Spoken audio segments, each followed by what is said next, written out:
and center your story, you need to go back to where you started and measure from the beginning. For competitive paintball, that beginning is in the woods. It's on the mounds. It's on a hyperball field. 72 10-man teams will converge in Pennsylvania to do just this, to test their skills and to see who the best team is when paintball is contested in its original, pure form. The Iron City Classic is the largest and most important test in the pantheon of 10-man paintball quests. San Diego Dynasty will be on hand to defend their Iron City title with their legendary all-star lineup. But there are many other teams stacked with current all-stars and legendary woods ball players who will also be in the hunt for this coveted Iron City title. We may have lost something in someone irreplaceable with the loss of Tim Montresor, but he left us with a legend to live up to, a mandate to carry the torch, and an amazing battleground to enjoy. At the Iron City Classic, everyone will be playing in Tim's honor, and this will be an event not to miss. Tune in right now and watch as the battles unfold and the games go down on the Hyperball field at Urban Assault, only on GoSports.com.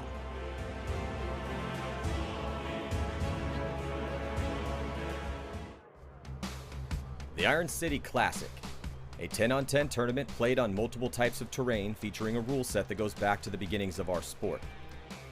The rules are deceptively simple.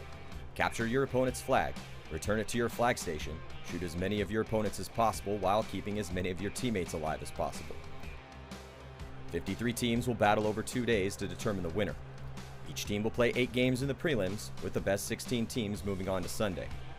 But there is no running clock with multiple points like at an X-Ball tournament, and there is no buzzer. The flag is the focus. Also, there is no restriction on the amount of paint you can shoot, although electronic guns are capped at 5.5 balls per second, but mechanical guns will be uncapped. Each game is 10 minutes long, but scored as an independent event. The perfect score in one game is 100 points, the maximum possible. And the points break down like this. Each opponent you kill is worth 2 points for a total of 20 points. And each live body at the end of the game is worth 1 point for a total of 10. Every flagpole is 20 points, and the flag hang is worth 50. With the harsh cut from 53 teams to 16, look for the teams on the bubble to be sitting around the scoreboard counting points Saturday afternoon as the prelims wind down to see how many points they need in their last games to move on.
The Iron City Classic.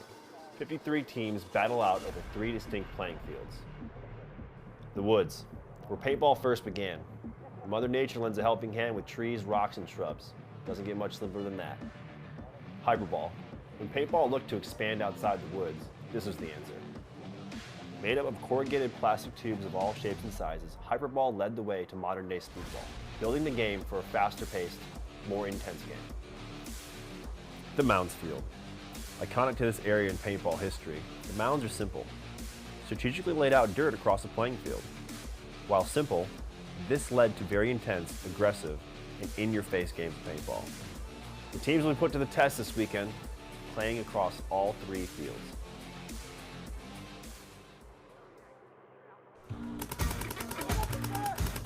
Winning a 10-man event in the woods is grueling. Like, you are literally exhausted. It takes everything you got. And there's a ton of strategy and stuff, so your brain's constantly going.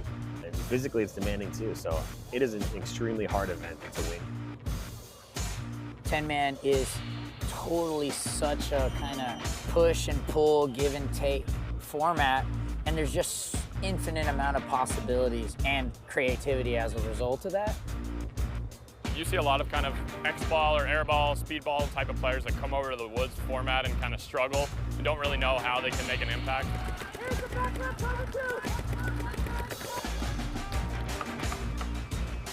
a very big part of what we do as a team. X-ball is the most important to us, but this has become ultra important to us as well, and we're very serious about it. We always try to field a winning team.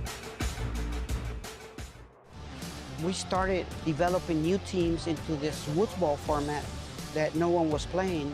So by bringing this into Mexico, we created a lot of new teams, and we were able to make a team armada. Woods ball in Mexico is not really developed, so if you want to get into real competition, you have to play X-ball, speedball. It's been running for a long time and back home. So when we come here and you see the level of the players, you know, even amateur players play great, and they play the woods, and they play hyper, and they play hybrid, whatever they play. I mean, it's awesome.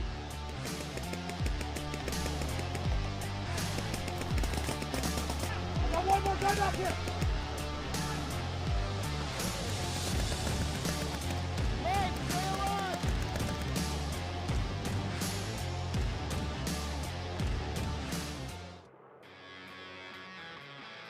It's been interesting seeing, like, you know, mechanical kind of had a real big resurgence 3 or 4 years ago, and everybody's out there playing with autocockers and these really old, awesome mechanical guns.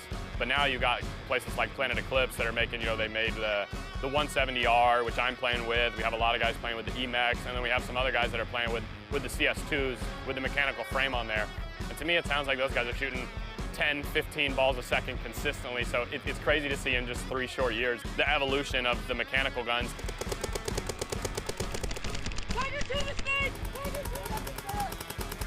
The big thing for everybody is the watches. So everybody on our team plays with a watch with a 12-minute countdown. We don't want to wait for the time to get too low before we start trying to make our push. Everybody has them tied around their tank or wrapped into their tank cover or Velcro to their loaders. There's all kinds of different options, but you want it somewhere where it's readily available. The watch is a big key in 10-man.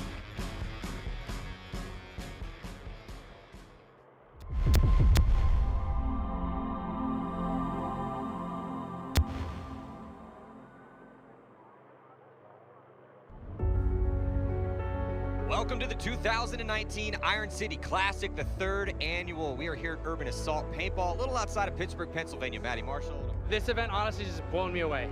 The first year we did it, 3 years ago, we had 18 teams. We sold out, but we struggled to get there. And the last year we did 54, and we felt we were getting a lot of momentum going. This year we got 72 10-man teams, and we sold out in an amazing, mind-blowing 19 minutes. We also added 24 teams in the 5-man. So we had 96 total teams here this weekend, which makes us the largest independent paintball tournament in the entire world. So to see everybody come back and play in the woods, play on these hyperball fields, it just fills my heart with joy just to see so many people playing paintball and having fun. We've all gone and moved on with our lives. We've all had children. We've all started different aspects of our life. And to be able to come back and see these guys 15 years later, and it's like you never left. We're all older, and we're just out here having fun doing what we've always loved to do. So this is Jude, my son.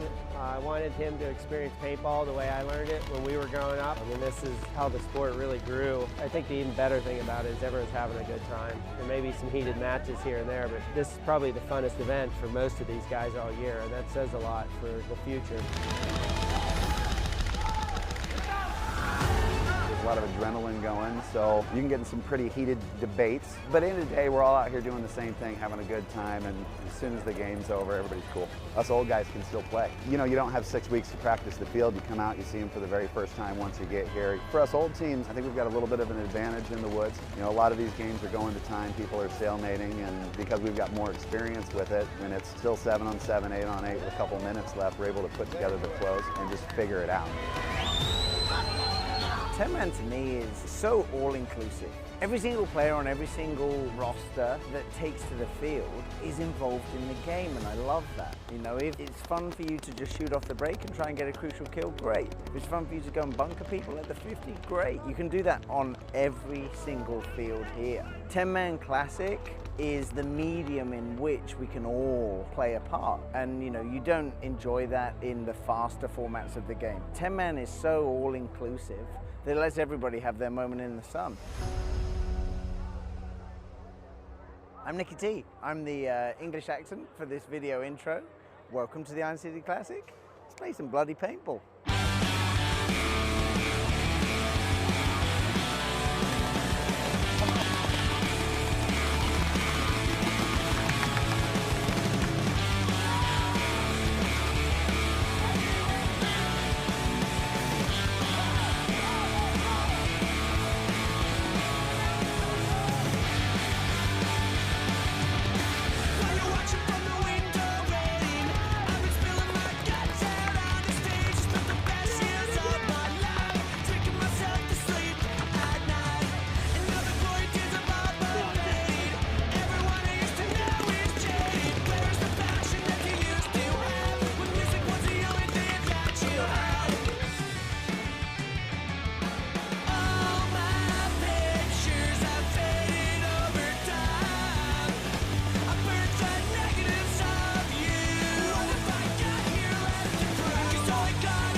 No pressure. Remember the first rule of life, don't panic. First rule of paintball, stay alive. Constant communication, guys. Teamwork makes the dream work, alrighty? This is what it's all about. Right here. This is Sunday Paintball.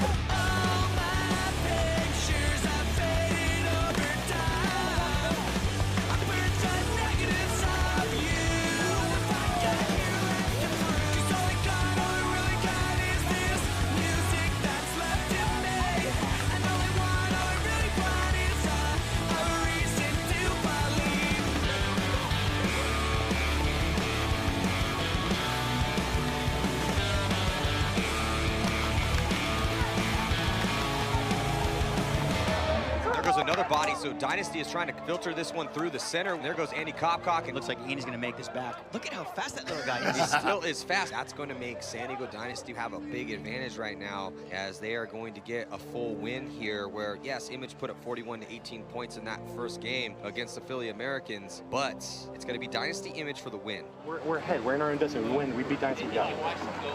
No, it really is. We're playing great paintball. Go out there and play one more great game of paintball. Yeah, just got one more. That's it. Let's try to win, but we cannot lose. If we lose, we lose. If we win, we win. If we stalemate, we also win. Okay? But the thing is, we only go for a stalemate if we're all 5 G2. Then we lock it up. Other than that, we can decide whether or not we want to go up the center.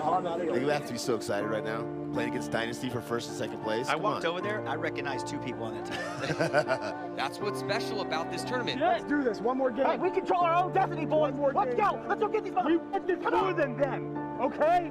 Let's go. There's nothing else to say. Go out there and play. Play your f***ing hearts out. We'll win this game, all the pain will go away, and we'll be f***ing champions. That's all that matters. We have to f***ing win. Image on 3. 1, 2, 3. here we go, jumping into this last game of this Iron City Classic. Unfortunately for Image, they lose a potential MVP candidate in Justin Kim, and he gets shot off the break. Oh, here we go. Image lost second bite on the snake side. That's going to hurt. Yep. It's a tough death right there. Well, especially because Dynasty doesn't have to win the game, right? They survived the breakout. They're just going to play smart paintball now. It is up to Image to push forward. Another one, another body coming off for Image. 2 more bodies. Dynasty is up at least 3 bodies right now. Yeah, I think Image has only got 4 guys left. Oh, and he got shot in the leg going in. Roddy Squire. We just talked about this. That's the death you don't want to have. All you need to do is stay alive in your spots and you win this tournament. And now here comes the pain. This is Dynasty putting the exclamation point on their victory right now. Greenspan's going to come off dead, but not before he gets a couple kills. And Alex Fraige still alive in the center. Davey Williamson's up there too. Here comes Eric Hunter and put the coffin nail in. Wow, what a dominant performance here from San Diego Dynasty, taking yet another victory for the most storied franchise in paintball existence. One more in the record book. Just wrapped up here at the ICC.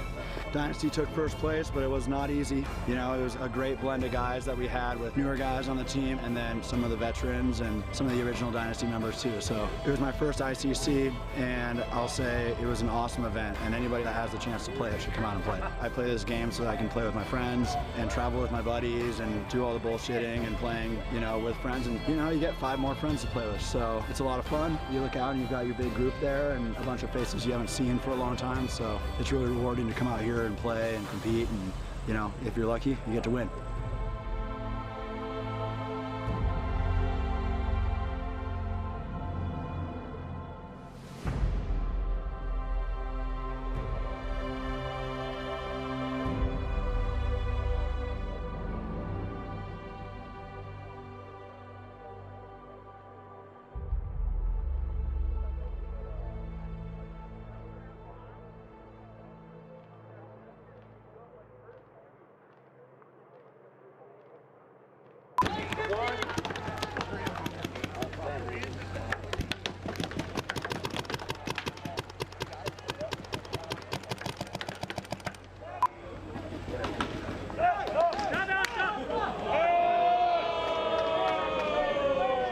Well, I popped up and I saw a body and he didn't look familiar, so I shot him. Then I realized it was my best buddy, Blake Yarber.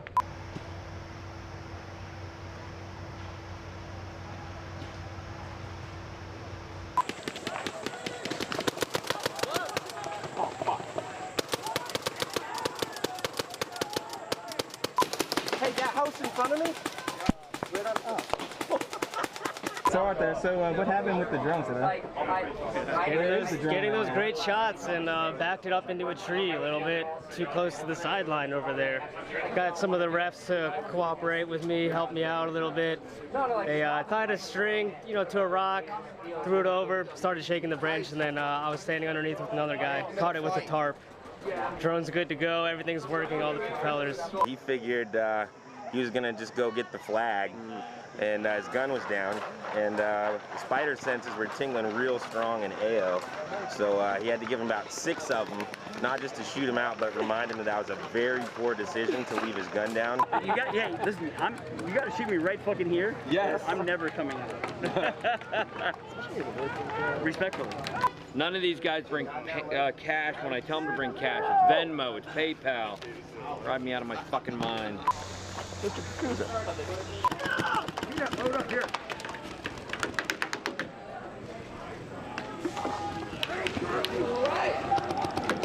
In the first 2 shots, I instantly stopped shooting. I'm like, I got hit in the face this early on. It was because I was cocking it, smashing myself in the face with the back of the cocker. Oh, I must have done it like 5 or 6 times. And every time I'd stop shooting, I was like, I just got hit in the face. What the fuck? Grab the flag, come back my way. David! No, don't! David, stop! Come here, David! We don't have time, but you're coming down the stairs. That's a big range. My first time. Dude, the weather guy literally said 0% chance today. Not 5, 0. Except for right here for 3 minutes. Oh my God. Aaron! In first place at the 2019 Iron City Classic. I think you've heard the name once or twice. San Diego Dynasty!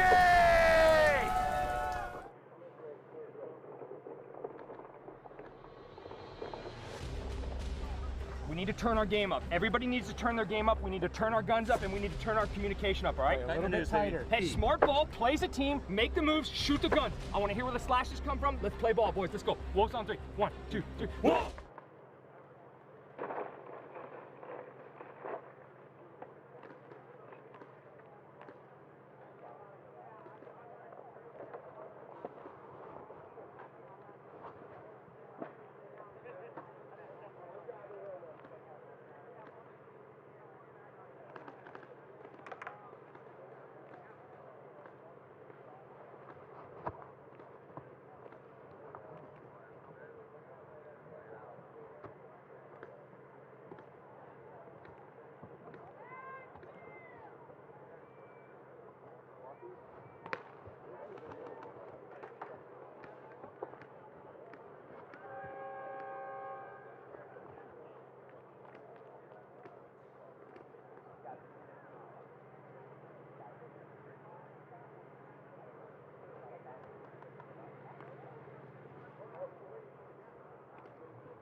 Welcome back to the Iron City Classic here at Urban Assault. I'm Matty Marshall. I got Jerry Van Cleve up here as we are going to start. The prelim competition still going down here on center court. So every single team out here, 72, 10-man teams, 2 more prelims to go before we see who's going to make that cut.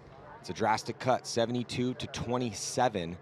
And we are going to have a real good game out here right away because the All-Americans, one of the favorites here at this event, taking the field, and they're going to be playing one of my favorite teams, though, is Teams USA, our female team that are going to be representing our country overseas, and got some of the best female paintball players on that squad. But this is a big test for them because I believe they do need to win out today to have a chance to move on into that 27. And they got a tough test, though, because the Philly Americans, Jerry, are stacked up with a lot of veterans. A lot of veterans, a lot of guys have been playing, and some guys that know how to play this specific field because they helped build it.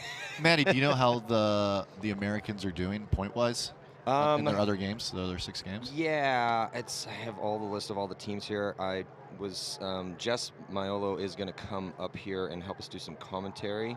And she said they went 3 losses, 2 ties, and 1 win. So they need to win both games this morning to have any chance at all. But I have been talking to a lot of people who have stalemated a lot of games. Yeah, a lot of stalemates. Yeah, I've been a ton of stalemates. So, I mean, even the top teams out here have still dropped a game.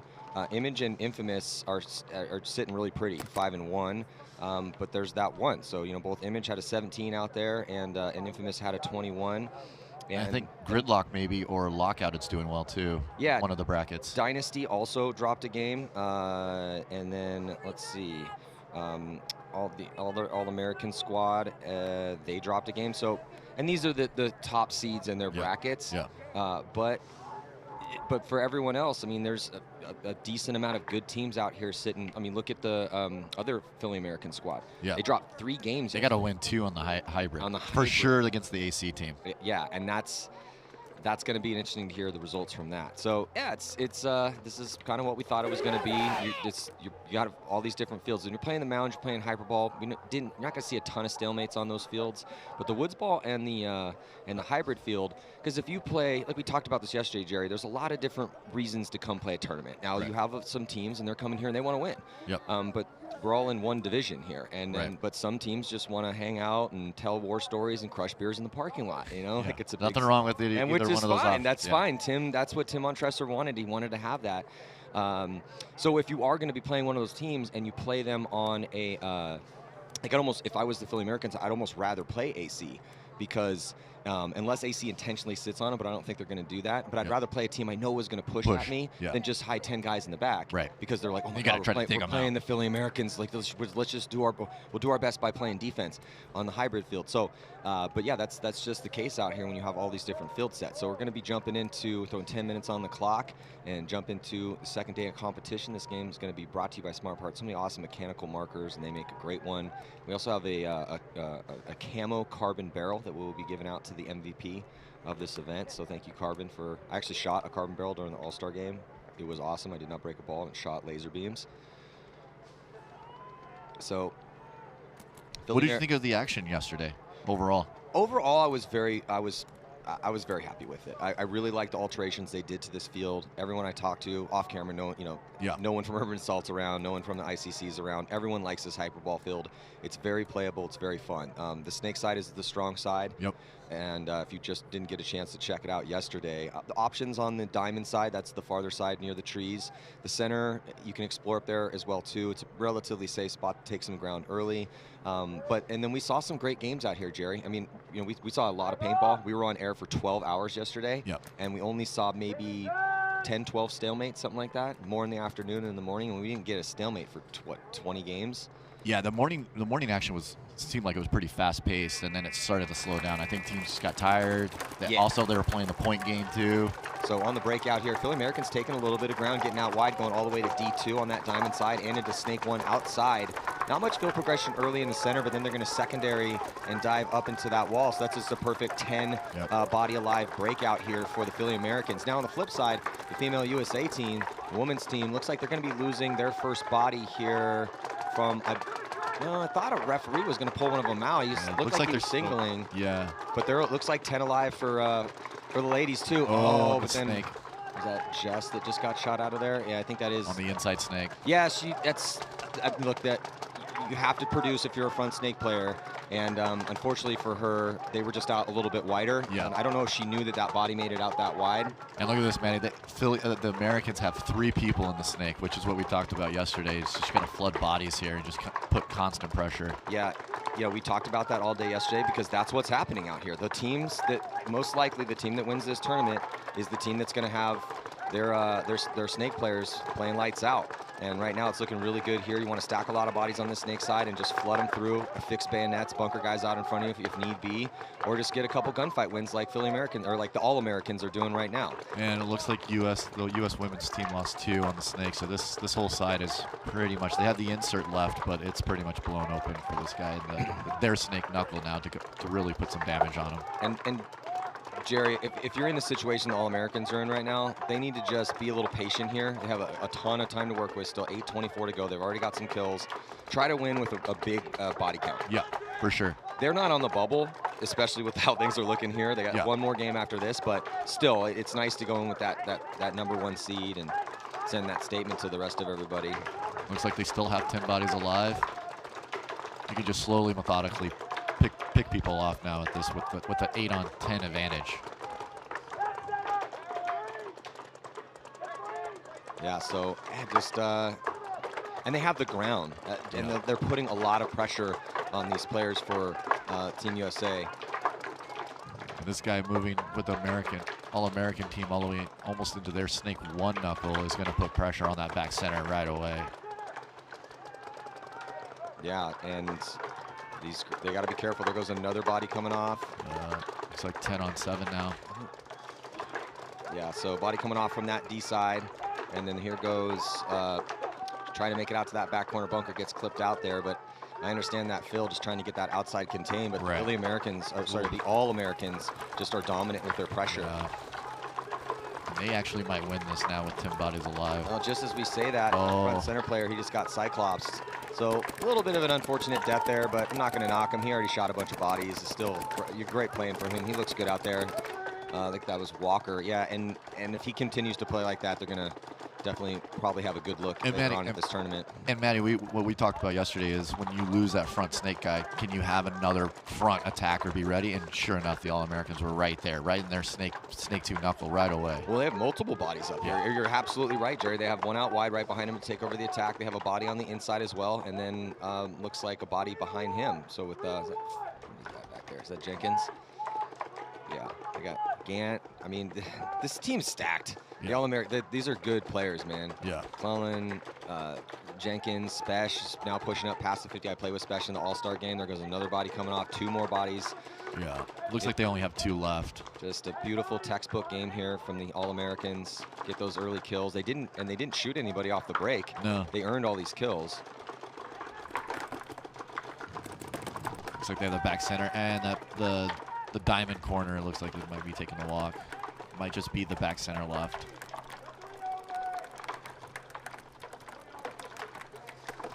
Yeah, it's Now the question is just how many bodies are going to be alive here at the end of this chaos and the close, and it looks like they lose. I think that was McClellan that went through, and I think just 2 bodies, 7? I think 7. I think they lost 3 total. Very respectable, nice little win here, and they did it very quickly. Still 5 minutes and 32 seconds on the clock as Spesh hands off the flag. You put 97 points on the board is solid. Take that. Every single time. So, yeah, the All-Americans, they got a lot of high-body wins out here. They got a 95, 97, a 97, 99, and a 94. Now they're going to be adding, it looks like, another 97 potentially up there. They're probably the leader in their bracket, I would imagine. Yeah, they're the number one. They're number 1 in that bracket. It looks like Fox 4 Darkside is second in that bracket, but there's a pretty big gap between those 2 teams. But that's what, and then Mutiny is behind. Yeah, so that's what I'm talking about. So we just kind of looking at now, getting a chance to kind of really look at these scores in each one of these divisions. So with Infamous sitting at first in their division, having dropped a game, but they had 21 out of that.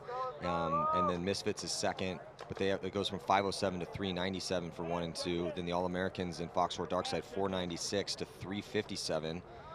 And then Master Blasters, a little bit closer in that one, 493 to 413.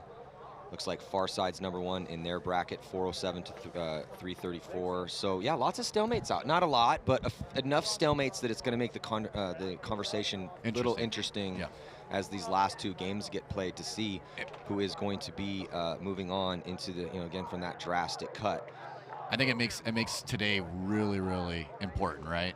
I know the Philly All-Americans, Ryan was focused in their pits. I was over there at the DLX tent, and he was telling those guys, like, hey, we're not clowning around. We have 2 games we have to win if we want to continue to play here. So yeah, absolutely. 27 teams will advance to the quarters, top 3 per bracket, and then 3 wild cards. And then it goes, the quarters, there's 9 brackets of 3 teams, and then the winner advances to the semis. So, and I'm pretty sure they do a random. Tim has it, and there's rules that were they random for the quarters. A bracket will play in the woods, a bracket will play in the mounds, and then a hyper in quarters. So you could draw. It's all lotto. Yeah. I think they draw it out of a hat.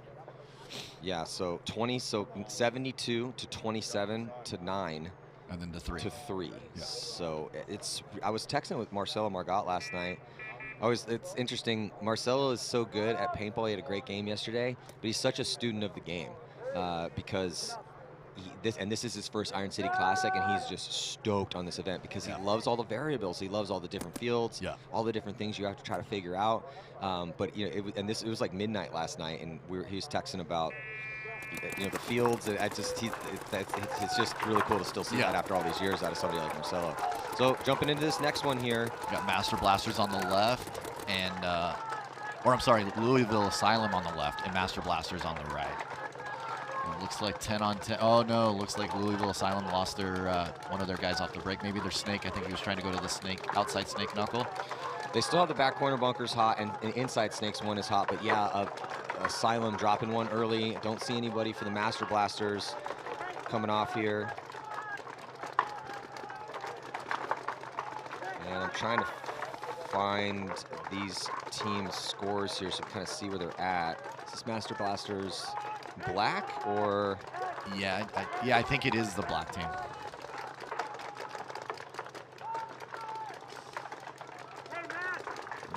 They're up into the center 50 on for the Master Blasters on the wall.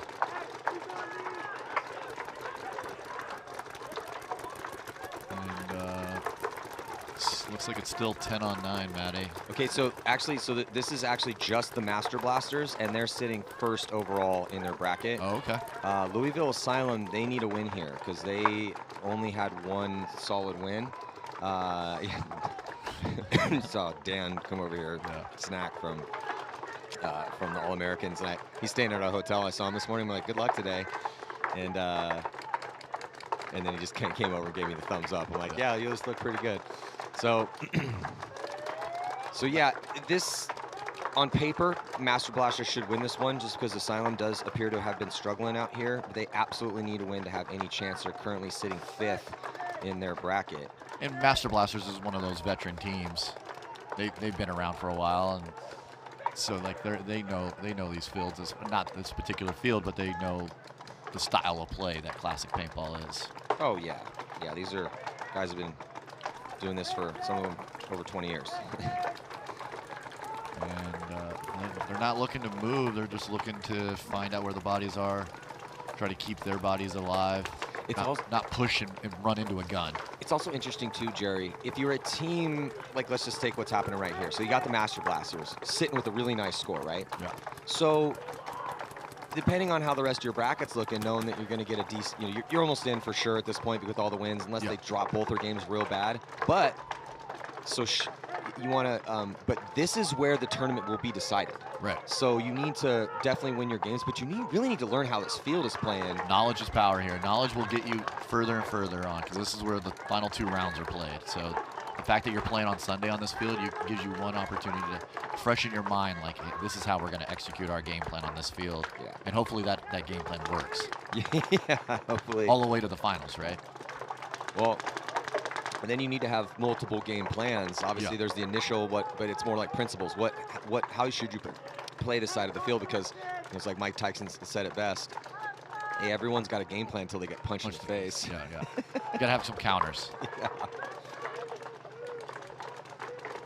The Master Blaster guy's on the outside knuckle. Oh, and I just don't know if that's the right spot. I think if you're going to make the move there, you just go into the 50 snake. I agree, Jerry, because what did we see all day yesterday? Guys getting into that spot, and a decent amount of them, more so than in the other positions, getting dinked out. Yeah, and I think it's like almost like a bait, because you feel like a lot of these players are learned. The further out wide you get, you can pinch people or put more pressure, you know, by getting out further wider. I just don't know if that's a smarter move.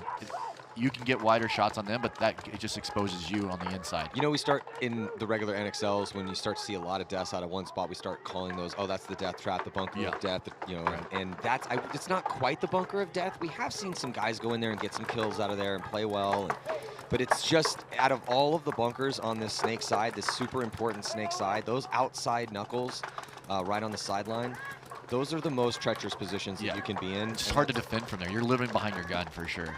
Yeah, and a lot of balls can come in. It's deceptive though, because you see those those doors on the side, and you're like, okay, I should be pretty protected, but it's deceiving.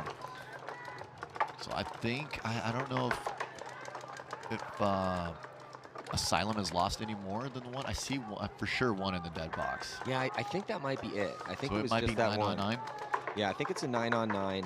And it's really slowing down. Both teams in decent position in the snake, but a little bit better field position. We're looking at the Louisville Asylum boys on your screen currently. So that's snake 2.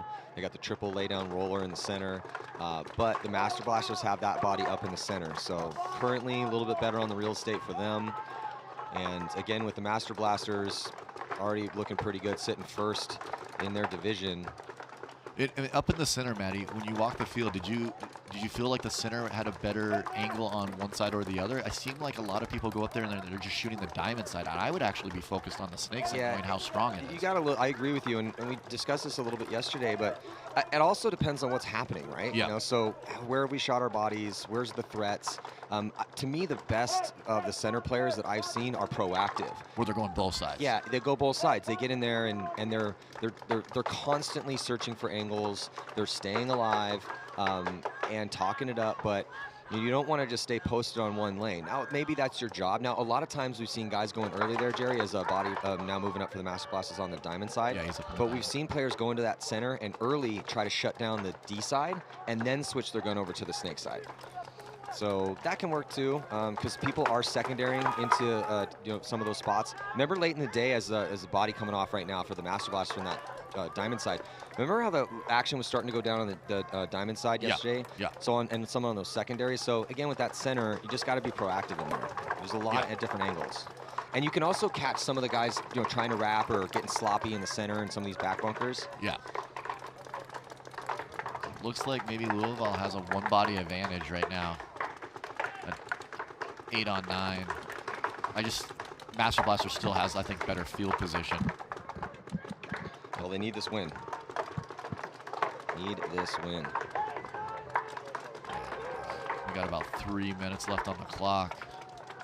So now time's going to start becoming a factor for sure, unless some bodies come in pairs. Is that another body? No, I think that guy was walking. That's the same guy. Coming from the diamond I just saw his trajectory change a little bit. Maybe he just stopped to pick up like a somebody's a pot or something. I don't know, but it was. I'm pretty sure he was the diamond guy. I think you're right. I think you're right. There we go. I think that's the move. Oh, he's going to come get it. Oh, just a little bit too much of a bite. He might have stopped at the 50 snake, reassessed, maybe kill that guy in the center, and then make the move. Yeah, now Master Blasters are going to have to reposition here. And they do, and they do nicely. They get back into it. But yeah, maybe a little miscommunication too. Maybe he thought he was at the 50. He checked off on the 50. You know, he ran by and kind of looked at it, had his gun up. Obviously, that's smart to do that. But if he knew that that one wasn't there, he wouldn't have done that. Ooh, another body coming off. So it is all of a sudden not looking that great for the Master Blasters, as they've lost a few bodies here, and they've lost them from the most important side of the field.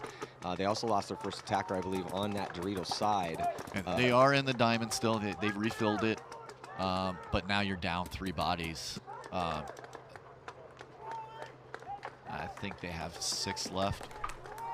No, so they still, so the Master Blasters, they lost their second attacker. They still have a first attacker who's at the diamond, and then they have a body behind him. So Master Blasters still have some good real estate, but they really have to worry about this 50-yard line on the snake side. And they also still have a body in the back corner bunker here on the snake side as the anchor. Yeah. But what this player for Louisville Asylum needs to do, we're looking on that was the diamond on the other side of the field. There's the Louisville Asylum player, the triple laydown. Looking like he wants to make a move too. He's kind of thinking about it. Yeah, he's thinking about it. Little hip shot. I mean, I think he could make the move up into the center and then maybe go get that center guy out. Yeah, but he kind of has to. The diamond has peeked up and looking inside to try to protect that route, and he's got to be at some point feeling that pressure. So we're getting close to a minute. Louisville's going to have to make a move at some point here. Yeah, Louisville needs the win. Master Blasters, they could take a stalemate here, and if they win their next one, they're in no problem, and maybe even still first seed.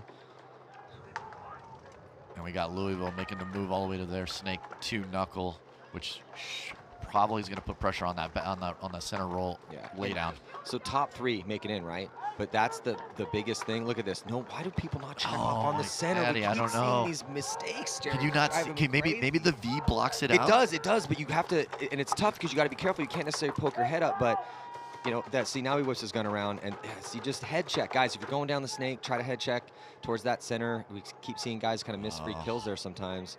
Now he's going to do a little tactical retreat, and here comes a move up the center of the field. Master Blast is going to get torched. Oh, I mean, he's going to. That's a penalty. That's a penalty. That is 100%. There he goes. They're calling it for 100% a penalty. That's about as textbook of a penalty as you're ever going to see. Maddie, I don't know if they have enough time.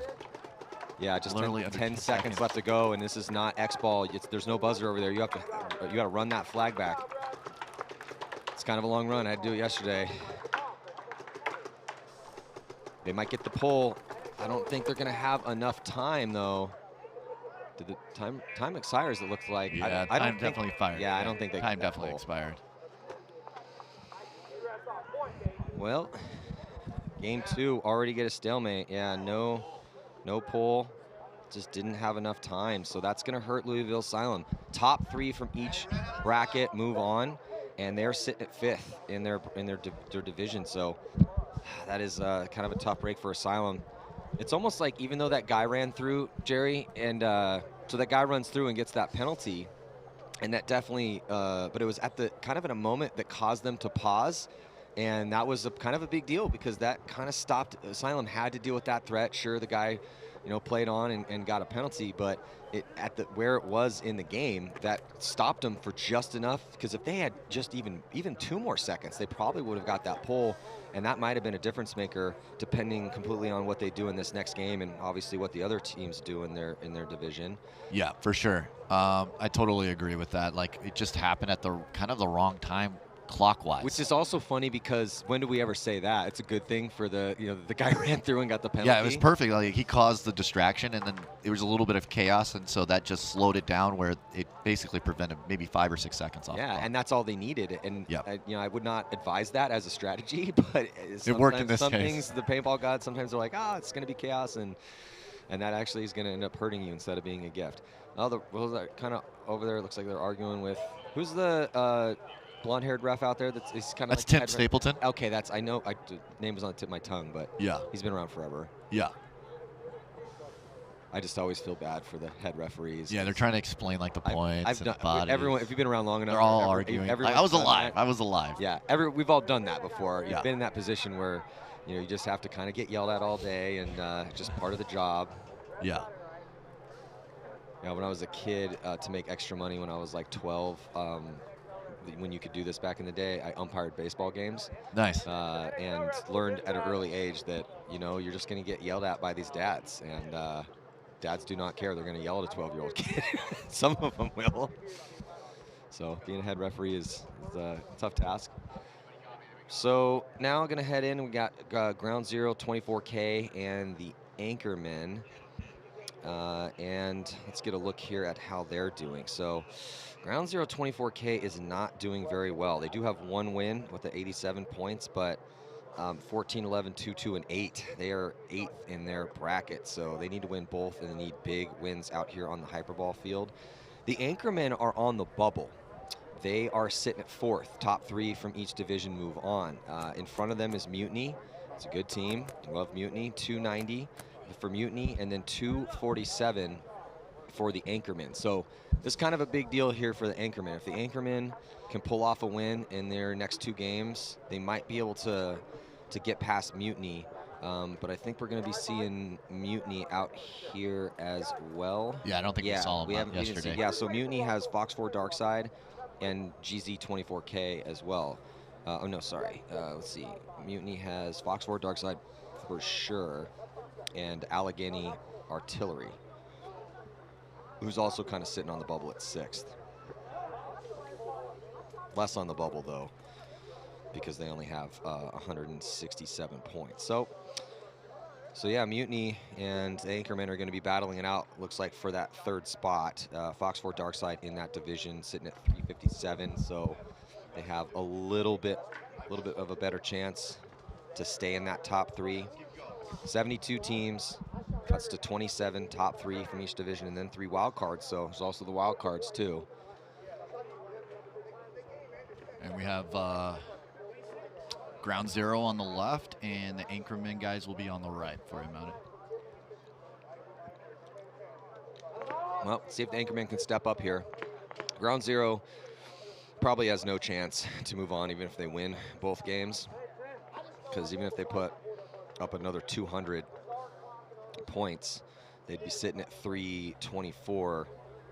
And I mean, Mutiny and let me take care of something real quick. Yeah, go for it.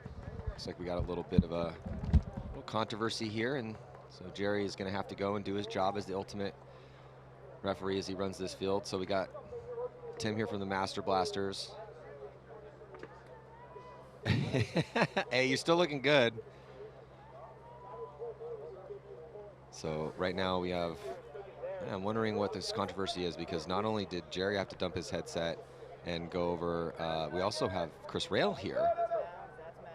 Yeah, so Chris Rail is here as the guy running the scoreboard and the decider on what happens there. And then we got Jerry Van Cleve over here, so wondering what the discussion is. We got Tim. What happened, Tim? Here, put this headset on real quick. I just want to see what he said real quick. Yeah, so got Tim here from, you guys are looking really good in your division. You're 1st overall. You're sitting at, before this game, it was a 493, but now stalemate. Yep. But I was watching the clock. We literally watched the clock, and the time had expired about 3 steps before the guy got. Like, there's no way that guy got that point. At least from what I saw. Well, all our clocks were going off too. That's why we were going behind on this. Yeah, so I was kind of wondering what was happening. So that's what the argument is right now? Well, so I guess they pulled a penalty on the guy that ran through the middle. Yeah. But they pulled 2 bodies, so the other team was trying to fight and say that the penalty should have been on Mooner at the end. Oh. But they pulled Rosie and Frank on the 2-for-1. But that's what does make it chaotic, though. So you guys, and what was funny is that typically, and I was saying this during the live call, is that you guys, who is it that made the big run through? Nick. Okay, so Nick makes this big run through, gets torched. It was about textbook of a penalty as you're going to get. I mean, bro, he gets shot like maybe at the the triple right there, maybe like in between there, and his back is just getting blown up, and he just keeps going shooting. I mean, it is definitely a penalty for sure. So we're like, that's an obvious penalty. Then they go to call it, but he definitely didn't get the pull as we're heading to this next game with some of your buddies, GC24K, are not doing good out here, and the Anchorman. Yeah, I feel bad for those guys. But yeah, but what happened with that penalty is that, as it looks like Anchorman going to be losing a body here, snake side. But what happened with that penalty is it paused them long enough dealing with Nick running through. And then that actually helped you guys, because then that kept them from getting the pull. Not that that's going to really hurt you guys anyway, because you're sitting first in your division. Yeah, I think we're pretty. So I think you're going to be fine. Were you guys kind of playing it like, hey, we got a great score, let's just not, like, what was the methodology going? We were just kind of trying a couple things out, trying to figure it out. Yeah, because the tournament will be decided on this one, and you are going to be moving on to the top 27 teams. So you got to figure it out, because if you do go deep, you're going to be here. Winning or losing it here. Yeah, quarter, semis, and finals will be going down here on center court. So, talk to me about. Do you know who's on the GZ24K lineup? Yep, you got Steve Castanos out there. I think Church is out there. Phil Martucci, some of the old guys. I think Dave Rotunda's out there. Two Wagner brothers are out there. The Delayer brothers. Oh, I talked to Steve yesterday, and he was frustrated because they were getting a lot of stalemates. Yeah, he said a lot of people were sitting on it. Yeah, yep. But I've been hearing that story from a lot of big-name teams. You know, like GZ's been around forever, legendary squad. So if we talked about this, people come to tournaments for different reasons. As I think this is the Anchorman in a really good spot here in the Snake. But yeah, that is the Anchorman. And the Anchormen are they're on the bubble. They're hitting 4th overall, and Mutiny's at 3. So Anchorman, if they get 2 wins here, they're looking good maybe for a wild card, and maybe just sneaking as top 3 go on in each division. But we're, and you've been around forever. I remember playing back when we were a little thinner, and our beards weren't as gray. But yeah, but it's still fun. But there's 72 teams here. Some people come here to win this tournament, and some people come for the atmosphere, crush beers in the parking lot, have a great time, and that's what Tim Montressor wanted to do. So well, like this GZ24K team, they've literally never all played together. So they just kind of threw it together, and they're out there having fun. But that's the thing. You can have fun and try to win the tournament, but if you're playing a team that's like, oh, we're playing ground zero. All right, boys, 10 in the backfield. We're going to hide on this hybrid, and then all of a sudden you have to go and try to dig those guys out in 10 minutes is difficult sometimes. Oh, yeah. So we're seeing a lot of stalemates out there. You guys didn't really seem to have much problems, though. Over on the hybrid field, we had 2 games. It came down to But you only stalemated 1 out of 6, right? Well, no, we won, but that's what I'm saying. We had 2 games that we had. We was little 7-on-7 coming into 2 minutes left, and we pulled both games out over there. The only game we stalemated was over on the woods. Yeah. So, but I was just looking. You have 493, and that 116 in the last game you had. That's still really. You're looking really good right now. But yeah, ground zero, they need to do something out here. They need 2 wins. So again, Anchorman on the bubble. They're sitting at 4th, and they're in a really good spot. Oh, look at this nice little crawl through, and he's going to get the kill. Oh, we're going to see a penalty. Oh, we're seeing some penalties today. Refs being a little bit more strict today. That's going to pull out a couple players for GZ24K. He's gonna shoot that guy in the triple. Yeah, the Anchorman handling business here on the Snake side. The Snake side is, I'll tell you what, Doyle, this Snake side is where things are mostly going to be decided. Yeah. I feel like maybe 90% of the time that's kind of the case. Occasionally you see, guys murder, and then the side will clear, and then it'll get decided in the center or on the diamond side. But right now the Anchorman making the most of this dominant Snake position here, and going to try to just stay alive. He's just tucking down there, just dropping another body from GZ24K. So not looking so good for your boys. No. But it is looking good for the Anchorman here. They have dropped a decent amount of bodies, though, Doyle. So I see a back right corner. That Snake? Yeah, I'm thinking. Well, I'm looking at their dead box, and I think they have at least 5 bodies over here. So the Anchorman.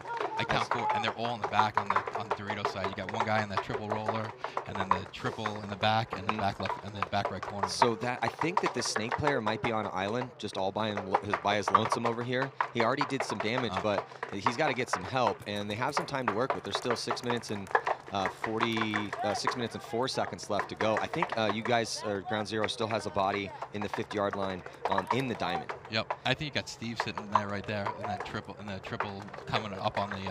And they got a body in the back corner too over here, Snake side. So there still is some defense out here and a little offense. At least 4 bodies left alive there on the field for Ground Zero. I think it might be a 4-on-4 or 4-on-5 right now. Yeah, and I'll tell you what, these Anchormen are gonna have a rough time pushing into those Ground Zero guns.